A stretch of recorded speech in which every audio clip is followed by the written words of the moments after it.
Budget પેશ થઈ ગયું. હવે બજેટમાં આપણાને શું ફાયદો થયો, ઓલાને શું ફાયદો, ઓલાને એવું બધું ચર્ચા છે ને બહુ લાંબો ટાઈમ સુધી હાલ છે. હવે ફાયદો જાણે થાય તાણે ખબર પડે.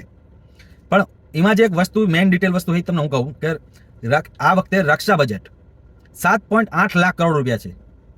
કેટલું? 7.8 લાખ કરોડ રૂપિયા. 2013-14માં 2.5 લાખ કરોડ રૂપિયા હતા. આ 10 વર્ષનો ફરક છે.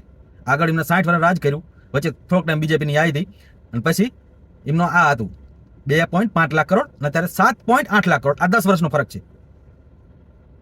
એ વખતે 2012માં જનરલ વીકે સિંઘે કીધું હતું લેટર લખીને કે આપણા પાસે ગોળા બારૂદ હા ઓછા થઈ ગયા છે. અત્યારે હુમલો થઈ જાય ને તો હાલત કાઠી બહુ ગંભીર થઈ જાય છે અને બચાવ કરવો બહુ મુશ્કેલ થઈ જાય છે. કમસે કમ હથિયાર ખરીદો, વારંવાર કહી ચૂક્યો છું આ બાબતે, પણ તો હથિયાર નતા ખરીદતા. અને અત્યારે નીત નવા હથિયાર ખરીદાય છે જે તમને દેખાતા છે.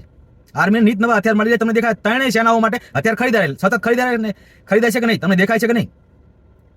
હવે જો સેના સશક્ત થાય છે ને તો આપણે સુરક્ષિત રહીશું. એ વખતે 26/11 વખતે આપણને ખબર જ હતી કે પાકિસ્તાને જ કરાયું છે. કસાબ જીવતો હોય પકડાનો તો ભારત સરકારે શું કરી લીધું હતું? કોઈ બી કોંગ્રેસ પાસે જવાબ હોય આનો કે ભારત સરકારે શું કર્યું હતું? કંઈક તો આમ કર્યું છે, બદલો લીધો છે ને? કોઈને હોય જવાબ તો કહેજો.